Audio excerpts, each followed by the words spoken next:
पाकिस्तान में पाले गए आतंकवादियों ने पहलगाम में देश के 26 लोगों की हत्या कर दी थी। इसके बाद आतंक के खिलाफ भारत ने सबसे बड़ी कार्रवाई की।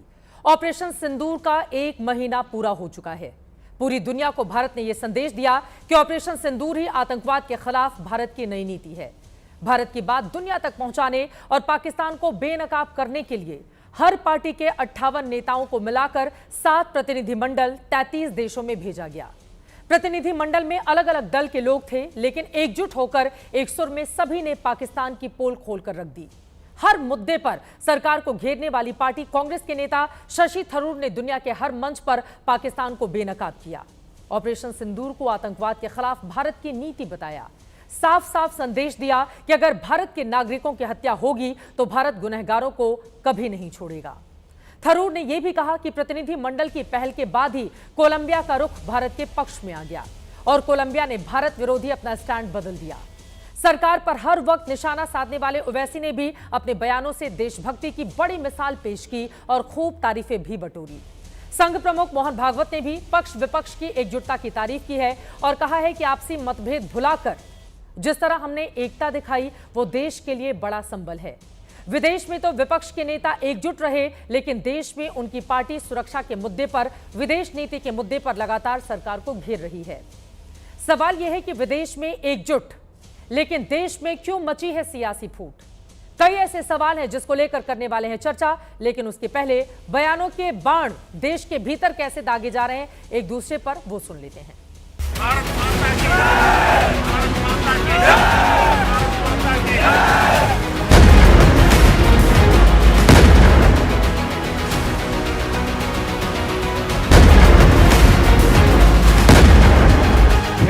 मई की वो रात पाकिस्तान के आतंकियों पर कयामत बरसी थी। अब पाकिस्तान कभी भी ऑपरेशन सिंदूर का नाम सुनेगा तो उसे अपनी शर्मनाक शिकस्त याद आएगी। 11 बार अगर अमेरिकी राष्ट्रपति ये बात कह रहे हैं, हमने ऐसा किया, नरेंद्र मोदी ने भाषण में इसको गलत कहें या हमें मानना पड़ेगा कि सिंदूर के सौदागर ने सिंदूर के साथ समझौता किया, सिंदूर का सौदा। आपकी विदेश नीति बिल्कुल अब निकम्मी बन गई। এখানে প্রধানমন্ত্রীর কোনো বড় কিছু নেই, বরং একটা বড় দেশের ভয়ে সেনাবাহিনীকে আটকে দিয়েছে কাপুরুষের মতো। সেটা অন্যায়। फिरहाद हकीम साहब जैसे लोग जो दिल से पाकिस्तानी हैं, वो थोड़ा अपने पाकिस्तान के रिलेटिव्स जो है उनके वहाँ पे उनसे थोड़ा बात कर ले, उनको पता चल जाएगा। तो देश की जनता सवाल पूछ रही है कि आखिर सीज फायर किन परिस्थितियों में हुआ, जो पर आदरणीय प्रधानमंत्री जी को जवाब देना चाहिए। मानसिक तौर पर दिवालिये लोग राजनीति में क्यों?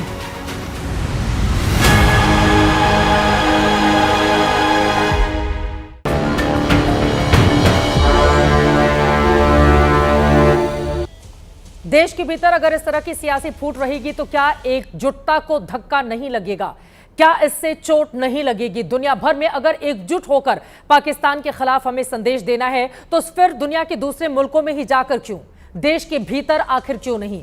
कई ऐसे सवाल हैं जिसको लेकर चर्चा करने वाले हैं। खास मेहमानों की मौजूदगी है, उनका परिचय आपसे करवा देती हूं। अजय आलोक जी, राष्ट्रीय प्रवक्ता भारतीय जनता पार्टी के हमारे साथ हैं। निशांत आनंद जी, आप राष्ट्रीय प्रवक्ता हैं, कांग्रेस पार्टी के जुड़ चुके हैं। अभिषेक झा जी, आप प्रवक्ता हैं जेडीयू के, हमारे साथ स्टूडियो में जुड़े हुए हैं। राजकुमार भाटी जी, आप प्रवक्ता हैं समाजवादी पार्टी के, इस वक्त स्टूडियो में आ चुके हैं। संगीत रागी जी, प्रोफेसर डीयू के हमारे साथ मौजूद हैं। साथ ही किशोर तिवारी जी, आप नेता शिवसेना उद्धव गुट के हमारे साथ जुड़े हुए हैं। सभी का बहुत बहुत स्वागत है। सबसे पहले आपसे ही शुरुआत करते हुए अजय आलोक जी, विरोधी दलों के तमाम नेताओं को ले जाकर विदेशों में तो एकजुटता का संदेश दे पाने में सरकार पूरी तरह से कामयाब रही, लेकिन देश के भीतर इतना राजनीतिक घमासान क्यों छड़ा हुआ है?